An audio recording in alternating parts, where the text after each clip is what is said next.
GDS এর তোমরা নোটিশটা দেখেছো। নোটিশে যেটা বলা হয়েছে সেটা হলো তোমাদের শিক্ষাগত যোগ্যতায় পরিবর্তন হতে চলেছে, অর্থাৎ মাধ্যমিক থেকে আপগ্রেড করে সেটাকে উচ্চ মাধ্যমিক করার কথা হচ্ছে, এবং তোমাদের একটি স্ক্রিনিং টেস্ট 50 নম্বরে নেওয়ার কথাও বলা হচ্ছে। তো এগুলো যদি হয় তাহলে তোমাদের স্ক্রিনিং টেস্টের সিলেবাসটা কি থাকবে? তোমাদের যদি আপগ্রেড করা হয়, সেখানে উচ্চ মাধ্যমিক যোগ্যতা যদি করা হয়, তাহলে কি কি অসুবিধা হতে পারে, কি কি হবে, কি কি হতে চলেছে, সম্পূর্ণ ডিটেলস ইনফরমেশন এই ভিডিওর মাধ্যমে তোমাদের জন্য থাকছে। অবশ্যই ভিডিওটাকে শেষ পর্যন্ত দেখো, কারণ প্রত্যেকটি তথ্য তোমাদের জন্য খুবই গুরুত্বপূর্ণ। একদম স্টেপ বাই স্টেপ তোমাদের বুঝিয়ে বলবো, যাতে তোমরাও বুঝতে পারবে যে কি হতে চলেছে বা কি হবে। ঠিক আছে, তো চলো একদম দেরি করব না, পুরো পিডিএফ এ চলে যাচ্ছি। তো দেখো, তোমাদের জানুয়ারি মাসে বিজ্ঞপ্তি জারি হয়েছিল, জুলাই মাসে আবার তোমাদের বিজ্ঞপ্তি জারি হবে জিডিএস এর। কারণ তোমরা জানো বছরে দুবার করে নোটিফিকেশন রিলিজ হয়। এখানে তোমাদের নাম্বার অফ পোস্ট 25,000 মতো থাকবেই। কেন বলছি তার কারণ দেখো, আমি এখানে একটা ডেটা লিস্ট দিচ্ছি। 2023-এর তোমাদের জিডিএস এর টোটাল ভ্যাকেন্সি ছিল 83,758টি। জিডিএস 2024 টোটাল ভ্যাকেন্সি 44,228টি। একবারই কিন্তু নোটিশ জারি হয়েছিল, কিন্তু এবার তোমাদের দুবার নোটিফিকেশন জারি হবে।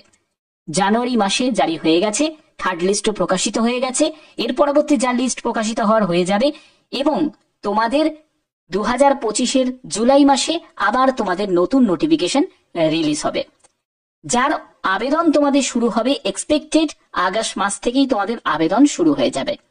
তো এটা তো গেল নতুন নোটিফিকেশন, নতুন বিজ্ঞপ্তি কবে জারি হবে সেটা। কিন্তু সিলেকশন প্রসেসের ক্ষেত্রে এবারে যে বড় পরিবর্তন হতে চলেছে, কি সেই পরিবর্তন দেখো। জিডিএস ওল্ড সিলেকশন প্রসেস, যেখানে 10th পার্সেন্টেজ অফ মার্কসের ভিত্তিতে সিলেকশন হয়, ফেজ 1 অর্থাৎ একটাই মাত্র ফেজ থাকে, ডকুমেন্ট ভেরিফিকেশনে চলে যায়। কিন্তু এবার যেটা হতে চলেছে, তোমাদের ফেজ 1 ফেজ 2।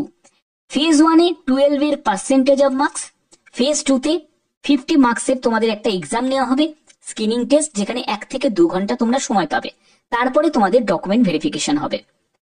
তো বোঝা গেল। এবার 12-এর পার্সেন্টেজ অফ মার্কস নিয়ে তোমাদের অনেকেরই একটা প্রশ্ন আছে, যে প্রশ্নটা আমার মধ্যেও রয়েছে, যে কি করে এটা হতে পারে। কারণ অনেকে আছে আর্টস থেকে, অনেকে আছে সায়েন্স থেকে, অনেকে আছে কমার্স থেকে।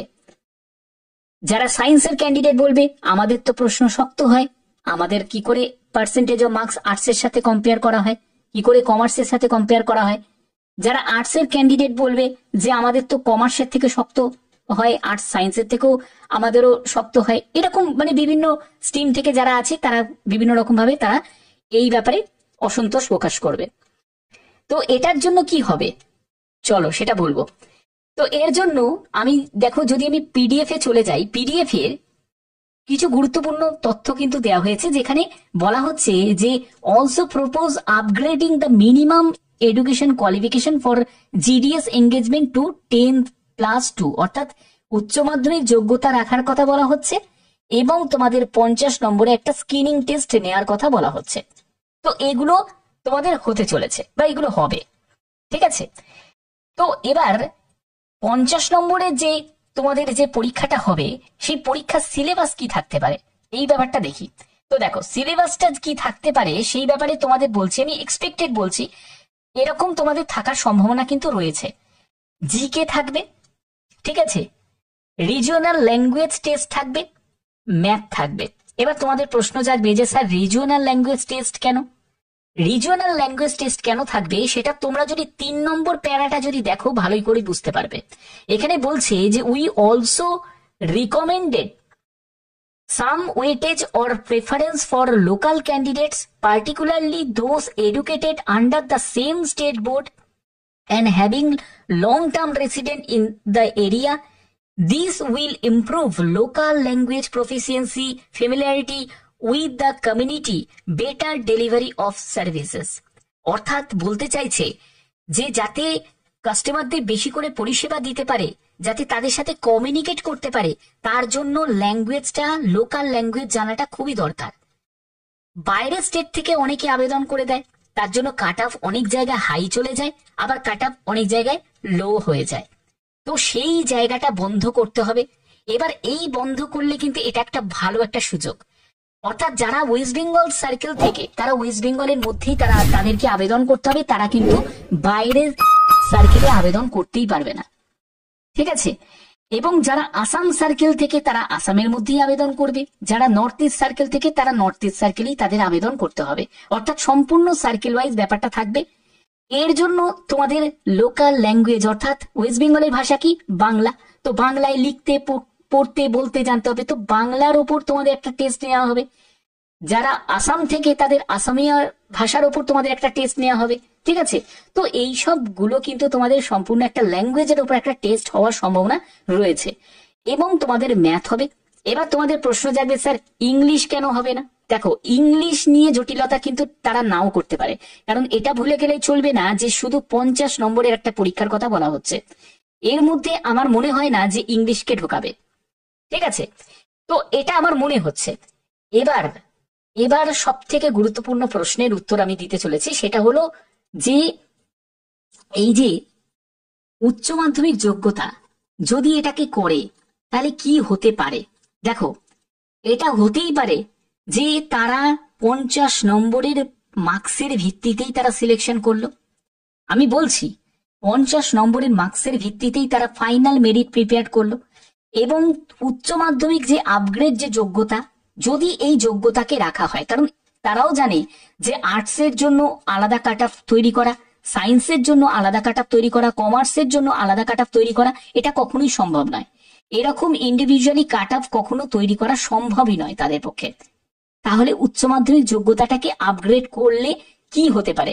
যদি আপগ্রেড করে, তাহলে উচ্চ মাধ্যমিকের পার্সেন্টেজ অফ মার্কস হয়তো তারা সিলেকশনের জন্য রাখবে না, তারা সিলেকশনের জন্য ফাইনাল মেরিট প্রিপেয়ারের জন্য যে 50 নম্বরের পরীক্ষাটা হবে, সেটার ভিত্তিতে হয়তো তারা মেরিট প্রিপেয়ার করতে পারে। এটা আমি বলছি, ঠিক আছে। এর জন্য কোনো কিন্তু এখনো কনফার্ম কোনো নিউজ আমি দিচ্ছি না। এবার এটাও হতে পারে যে আপগ্রেড হয়তো করলো না, তারা চিন্তা করলো যে না, 10th পার্সেন্টেজ অফ মার্কসের ভিত্তিতেই আমরা সিলেকশন করছি। কারণ কি, উচ্চ মাধ্যমিক যোগ্যতা যদি বাড়িয়ে দেয়, জিডিএস এর মতো চাকরি যেখানে বেতন নেই, বেতন খুব কম, সেখানে এমটিএস এর মতো একটা স্থায়ী চাকরি, সেখানে তোমাদের মাধ্যমিক যোগ্যতা, সেখানে জিডিএস এর মতো চাকরিতে কেন উচ্চ মাধ্যমিক যোগ্যতা হবে? তো উচ্চ মাধ্যমিক যোগ্যতা হয়তো নাও হতে পারে, ঠিক আছে, এটা কিন্তু কনফার্ম নয়। তো হয়তো এটা হতে পারে যে 10th পার্সেন্টেজ অফ মার্কসই রেখে দিল, এবং 50 নম্বরে একটা স্ক্রিনিং টেস্ট রাখলো, যেখানে তোমাদের সিলেবাস আমি বললাম এরকম এক্সপেক্টেড সিলেবাস তোমাদের থাকতে পারে। এটা কিন্তু হতে পারে, হওয়ার সম্ভাবনা কিন্তু রয়েছে। আর যদি উচ্চ মাধ্যমিক গ্রেডটাকে আপগ্রেড যদি করে, তাহলে উচ্চ মাধ্যমিকের পার্সেন্টেজ দেখা হবে না, এখানে তোমাদের রিটিনের কিন্তু ভিত্তিতে, বা রিটিনে তুমি যত নাম্বার ভালো স্কোর করতে পারবে তার ভিত্তিতে তোমাদের ফাইনাল মেরিট প্রিপেয়ার হবে। এটা হয়তো হতে পারে, ঠিক আছে। কারণ এটা কখনোই সম্ভব নয় যে উচ্চ মাধ্যমিকের পার্সেন্টেজ অফ মার্কস তারা বিচার করবে, কারণ উচ্চ মাধ্যমিকের পার্সেন্টেজ অফ মার্কস বিচার করা মানে হচ্ছে তাদেরকে আলাদা আলাদা করে একটা কাট অফ রেডি করতে হবে। আর্টস, সায়েন্স, কমার্স প্রত্যেকের আলাদা করে কাট অফ রেডি করতে হবে, এটা সম্ভব নয় কখনো, ঠিক আছে। তো এই হচ্ছে মেন ব্যাপার। তো আমার চিন্তা ভাবনা থেকে আমি বললাম, তোমরা অবশ্যই তোমাদের কি মনে হচ্ছে কি হতে পারে সেটা নিয়ে তোমরা অবশ্যই তোমাদের মতামত অবশ্যই তোমরা কমেন্টে জানিয়ে দাও। তোমরা অবশ্যই প্রত্যেকে কমেন্টে এখনই জানিয়ে দাও যে তোমাদের মতামতটা কি হতে পারে, সেটা নিয়ে তোমরা অবশ্যই বলতে পারো। তবে এবারে কিছু একটা পরিবর্তন হবে, এবং সেটার রিফ্লেক্ট তোমরা জুলাই যে নতুন নোটিফিকেশন জারি হবে সেখানেই তোমরা দেখতে পাবে। বাদবাকি যখনই কোনো আপডেট আসবে অবশ্যই তোমাদের সেই আপডেট আমি পৌঁছে দেবো। এটা জাস্ট তোমাদের আমি বুঝিয়ে দিলাম যে কি হতে পারে বা কি হওয়ার একটা সম্ভাবনা রয়েছে। বাদবাকি তোমাদের মতামতও আমি জানতে চাই যে কি হতে পারে, ঠিক আছে। বাদবাকি এরকমই যদি গুরুত্বপূর্ণ আপডেট পেতে চাও অবশ্যই বলবো চ্যানেলটাকে সাবস্ক্রাইব করে রাখো, বেল আইকনটাকে অল করে রাখো, যাতে বিভিন্ন আপডেটগুলো তোমাদের কাছে প্রতিনিয়ত পৌঁছে দিতে পারি। তো এখনের মতো এটুকুই, টাটা।